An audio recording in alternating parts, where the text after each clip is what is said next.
జై Hind dear friends, bank సెక్టార్లో job చేయాలనే ఆలోచన మీకు ఉన్నట్లయితే బ్యాంక్ సెక్టార్కి సంబంధించిన నోటిఫికేషన్ సెంట్రల్ గవర్నమెంట్ ద్వారా అయితే విడుదల చేయడం జరిగింది. ఇందులో తెలంగాణ గ్రామీణ బ్యాంక్ అదేవిధంగా ఆంధ్రప్రదేశ్ గ్రామీణ బ్యాంక్కి సంబంధించిన నోటిఫికేషన్ అయితే విడుదల చేశారు. దీనికి ఎలాంటి ఎలిజిబిలిటీ ఉంటుంది అండ్ క్వాలిఫికేషన్స్ ఏంటి అండ్ ఈ ప్రాసెస్ ఏమేమి ఉన్నాయి, దీనికి సంబంధించిన పూర్తి డీటెయిల్ అయితే ఈ వీడియోలో మేము పొందుపరచడం జరుగుతుంది. ఈ నోటిఫికేషన్కి సంబంధించిన పూర్తి వివరాల్లో మనం వెళ్ళినట్లయితే ఇది ఆంధ్రప్రదేశ్ గ్రామీణ బ్యాంక్ మరియు తెలంగాణ గ్రామీణ బ్యాంక్కి సంబంధించిన నోటిఫికేషన్ అన్నమాట. సో ఆఫీసర్స్ స్కేల్ 1 మరియు స్కేల్ 2 మరియు స్కేల్ 3, అదేవిధంగా office assistants multipurpose in regional rural బ్యాంక్కి సంబంధించిన నోటిఫికేషన్ అన్నమాట. దీనికి అప్లికేషన్ డేట్ వచ్చేసి 1 సెప్టెంబర్ 2025 నుంచి 21 సెప్టెంబర్ 2025 వరకు అయితే చేసుకోవచ్చు అన్నమాట. అదేవిధంగా మీరు అప్లికేషన్లో ఏదైనా తప్పు చేసినట్లయితే దీనికి ఎడిట్ విండో అనేది ఐబిపిఎస్ వెబ్సైట్లో ఏర్పాటు చేయడం జరుగుతుంది. సో ప్రస్తుతానికి దానికి సంబంధించిన ఎలాంటి అప్డేట్ లేదు. సో అప్లికేషన్ అయిపోయిన తర్వాత ఐబిపిఎస్ వెబ్సైట్లో అయితే పొందుపరచడం జరుగుతుంది. ఇందులో ప్రిలిమినరీ ఎగ్జామ్ అదేవిధంగా మెయిన్స్ ఎగ్జామ్ ఉండడం జరుగుతుంది. సో ప్రిలిమినరీకి అయితే నవంబర్ లేదా డిసెంబర్ 2025 లోపు ప్రిలిమినరీ ఎగ్జామ్ వేయడం జరుగుతుంది. అదేవిధంగా మెయిన్స్ ఎగ్జామ్ వచ్చేసి డిసెంబర్ 2025 లేకపోతే ఫిబ్రవరి 2026లో అయితే ఉండడం జరుగుతుంది. సో మనము ఆంధ్రప్రదేశ్ గ్రామీణ బ్యాంక్కి సంబంధించిన హెడ్ ఆఫీస్ చూసినట్లయితే తెలంగాణలో అయితే హైదరాబాద్లో ఉంటుంది, అదేవిధంగా ఆంధ్రప్రదేశ్లో అయితే అమరావతిలో ఉంటుంది. అదేవిధంగా ఈ ఎవరైతే ఈ నోటిఫికేషన్కి అప్లై చేస్తారో వాళ్ళకి తెలుగు మీద నాలెడ్జ్ ఉండాలి. అదేవిధంగా తెలంగాణ వాళ్ళైతే తెలుగు లాంగ్వేజ్ మరియు ఉర్దూ లాంగ్వేజ్ మీద అయితే అవగాహన కలిగి ఉండాలన్నమాట. సో దీనికి సంబంధించిన ఏజ్ లిమిట్స్ ఏ విధంగా ఉన్నాయని మనం చూసినట్లయితే గ్రూప్ బి ఇందులో ఆఫీస్ అసిస్టెంట్ మల్టీపర్పస్లో 18 ఇయర్స్ నుండి 28 ఇయర్స్ వరకు అయితే ఏజ్ లిమిట్ ఉంటుంది.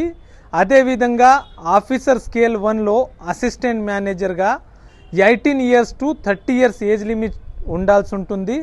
అదేవిధంగా ఆఫీసర్ స్కేల్ 2లో మేనేజర్ 21 ఇయర్స్ నుంచి 32 ఇయర్స్ వరకు అయితే ఏజ్ లిమిట్ ఉంటుంది.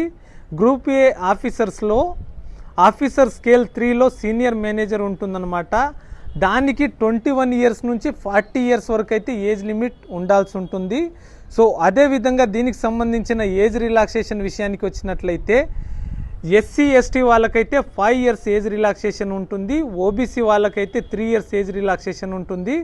అదేవిధంగా persons with bench mark disability వాళ్ళకైతే 10 ఇయర్స్ ఏజ్ రిలాక్సేషన్ ఉండడం జరుగుతుందన్నమాట. ఎడ్యుకేషన్ క్వాలిఫికేషన్ విషయానికి వచ్చినట్లయితే ఆఫీస్ అసిస్టెంట్స్ మల్టీపర్పస్కి అయితే బ్యాచిలర్స్ డిగ్రీ అంటే కామన్గా డిగ్రీ ఉండాలి. అదేవిధంగా లోకల్ లాంగ్వేజ్ మీద గ్రిప్ ఉండాల్సి ఉంటుంది. అదేవిధంగా కంప్యూటర్ మీద అయితే నాలెడ్జ్ ఉండాల్సి ఉంటుందన్నమాట. ఆఫీసర్ స్కేల్ 1 అసిస్టెంట్ మేనేజర్ దీనికి డిగ్రీ ఉండాలి. అండ్ దీంట్లో ప్రియారిటీ వచ్చేసి agriculture, horticulture, forestry, animal husbandry, veterinary science, agriculture, engineering, pisciculture, agriculture marketing మరియు cooperation, information technology, management law, economics or accountancy వీళ్ళకైతే ప్రియారిటీ ఇవ్వడం జరుగుతుంది. దాంతోపాటు లోకల్ లాంగ్వేజ్ మీద అయితే గ్రిప్ ఉండాలి. అదేవిధంగా కంప్యూటర్ నాలెడ్జ్ అయితే డెఫినెట్లీ ఉండాలన్నమాట. Officer scale 2 general banking officer manager దీనికి కూడా డిగ్రీ ఉండాలి. డిగ్రీలో 50% మార్క్స్ ఉండాలి. అండ్ ప్రియారిటీ వచ్చేసి banking, finance marketing, agriculture, horticulture, forestry, animal husbandry, veterinary science, agriculture engineering, pisciculture, agriculture marketing and cooperation, information technology, management law, economics మరియు accountancy వాళ్ళకైతే priority ఇవ్వడం జరుగుతుందన్నమాట. ఆఫీసర్ స్కేల్ 2లో వెళ్తే స్పెషలిస్ట్ ఆఫీసర్స్ మేనేజర్ దీనికి కూడా degree ఉండాలి. దీంట్లో ప్రియారిటీ వచ్చేసి electronics, communication, computer science, information technology, అదేవిధంగా వీటన్నింటిలో 50% మార్క్స్ అయితే ఉండాలన్నమాట డిగ్రీలో. అదేవిధంగా దీనికి కొన్ని సర్టిఫికేట్ కూడా అడగడం జరిగింది. ఆ సర్టిఫికేట్ వల్ల కూడా అడ్వాంటేజ్ ఉంటుందన్నమాట. సో ఆ సర్టిఫికేట్ వచ్చేసి ASP, PHP, C++, Java, VB, VC, OCP మొదలగున్న సర్టిఫికేట్ అయితే అవసరం ఉంటుందన్నమాట. సో దీనికి సంబంధించిన అప్లికేషన్ ఫీ ఏ విధంగా ఉంటుందనేది చూసినట్లయితే ఆఫీసర్ స్కేల్ 1, 2 మరియు 3కి అయితే 175 ఫీ వచ్చేసి SC, ST మరియు PWBD వాళ్ళకైతే ఉండడం జరుగుతుంది. అదేవిధంగా జనరల్ కేటగిరీ వాళ్ళకైతే 850 exam fee and application fee అయితే ఉండడం జరుగుతుందన్నమాట. ఆన్లైన్ ఎగ్జామ్ స్ట్రక్చర్ మీద మనం దృష్టి పెట్టినట్లయితే ప్రిలిమ్స్ మరియు మెయిన్స్ ఎగ్జామ్ ఉంటుందని చెప్పినాం కదా. సో ప్రిలిమ్స్ ఎగ్జామ్లో అయితే ఆఫీస్ అసిస్టెంట్ మల్టీపర్పస్కి అయితే రీజనింగ్ మరియు న్యూమరికల్ అబిలిటీ ఉంటుంది. అయితే రీజనింగ్కి అయితే 40 క్వశ్చన్స్ 40 మార్క్స్ ఇవ్వడం జరుగుతుంది. అదేవిధంగా న్యూమరికల్ అబిలిటీకి అయితే 40 క్వశ్చన్స్ 40 మార్క్స్ ఇవ్వడం జరుగుతుంది. కంప్లీట్లీ 80 క్వశ్చన్ 80 మార్క్స్ ఇస్తారు. అదేవిధంగా 45 మినిట్స్ అయితే టైం డ్యూరేషన్ ఇవ్వడం జరుగుతుందన్నమాట.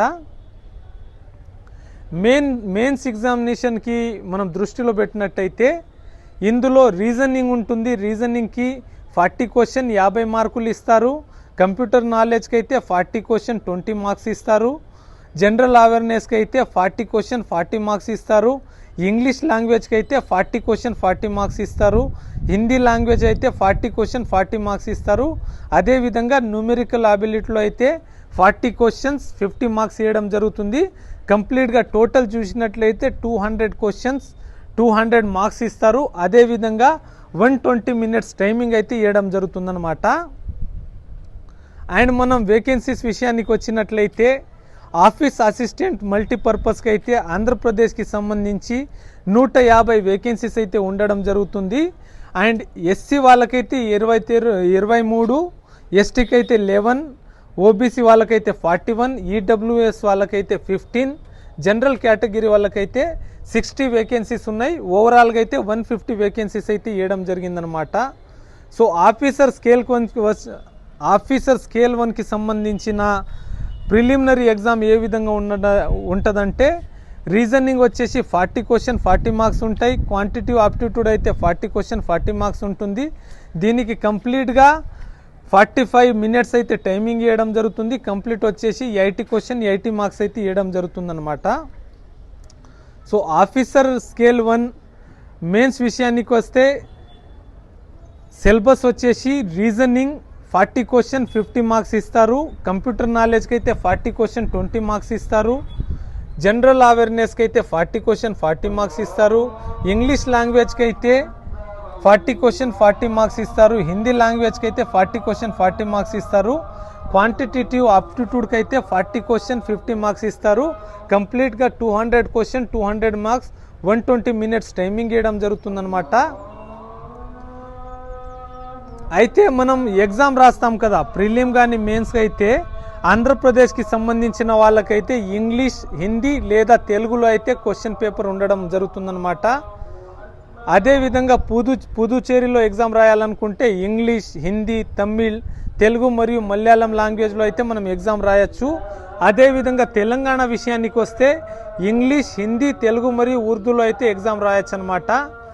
సో ఇప్పుడు ఈ తెలంగాణ గ్రామీణ బ్యాంక్కి సంబంధించిన తెలంగాణలో ఎన్ని వేకెన్సీస్ ఉన్నాయని మనం చూసినట్లయితే టోటల్గా 450 వేకెన్సీస్ అయితే ఉండడం జరుగుతుంది. అందులో SC వాళ్ళకైతే 72, ST వాళ్ళకైతే 32, OBC వాళ్ళకైతే 121, అదేవిధంగా EWS వాళ్ళకైతే 45 వేకెన్సీస్ ఉంటుంది. జనరల్ కేటగిరీ వాళ్ళకైతే 180 వేకెన్సీస్ ఉంటుంది. ఓవరాల్గా అయితే 450 వేకెన్సీస్ ఉండడం జరుగుతుంది. సో చాలా ఎక్కువ వేకెన్సీస్ అన్నమాట. సో ఇది మంచి అద్భుతమైన అవకాశం. అదేవిధంగా ఆఫీసర్ స్కేల్ 1 విషయానికి వస్తే ఆంధ్రప్రదేశ్కి ఎలాంటి వేకెన్సీస్ లేవన్నమాట. తెలంగాణలో అయితే 225 వేకెన్సీస్ అయితే ఇవ్వడం జరిగింది. ఆఫీసర్ స్కేల్ 2 జనరల్ బ్యాంకింగ్ ఆఫీసర్కి అయితే ఆంధ్రప్రదేశ్ గ్రామీణ బ్యాంక్ అయితే ఎలాంటి వేకెన్సీస్ లేవు. అదేవిధంగా తెలంగాణ గ్రామీణ బ్యాంక్ అయితే 100 వేకెన్సీస్ ఇవ్వడం జరిగిందనమాట. సో మనకు ఈ ఎగ్జామ్కి సంబంధించిన ఎగ్జామ్ సెంటర్స్ ఎక్కడ పడతాయి, ప్రీలిమ్స్లో ఎక్కడ పడతాయి, అదేవిధంగా మెయిన్స్లో ఎక్కడ ఎగ్జామ్ సెంటర్ ఉంటుంది అనేది మనం చూసినట్లయితే ఆంధ్రప్రదేశ్లో అయితే ప్రిలిమ్ ఎగ్జామ్లో అనంతపూర్, ఎల్లూరు, గుంటూరు, కాకినాడ, కడప, కర్నూలు, నెల్లూరు, ఒంగోలు, రాజమండ్రి, శ్రీకాకుళం, తిరుపతి, విజయవాడ, విశాఖపట్నం, విజయనగరం ఈ సిటీలలో అయితే ప్రిలిమినరీ ఎగ్జామ్ సెంటర్ ఉండడం జరుగుతుంది. దాని తర్వాత మెయిన్స్ ఎగ్జామ్ సెంటర్ ఎక్కడ ఉంటుందంటే గుంటూరు, కడప, కాకినాడ, కర్నూలు, నెల్లూరు, రాజమండ్రి, విజయవాడ, విశాఖపట్నంలో అయితే మెయిన్స్ ఎగ్జామ్కి సంబంధించిన ఎగ్జామ్ సెంటర్స్ అయితే ఉండడం జరుగుతుందన్నమాట. అదేవిధంగా తెలంగాణ స్టేట్లో ప్రిలిమ్స్కి అయితే హైదరాబాద్, కరీంనగర్, ఖమ్మం, మహబూబ్ నగర్, నిజామాబాద్, వరంగల్లో అయితే ప్రిలిమినరీ ఎగ్జామ్ సెంటర్ ఉండడం జరుగుతుంది. మెయిన్స్కి అయితే హైదరాబాద్, కరీంనగర్ మరియు వరంగల్కి మాత్రమే ఎగ్జామ్ సెంటర్ ఇవ్వడం జరుగుతుందన్నమాట. ఈ నోటిఫికేషన్కి సంబంధించిన పూర్తి వివరాలు అయితే మేము పొందుపరచడం జరిగింది.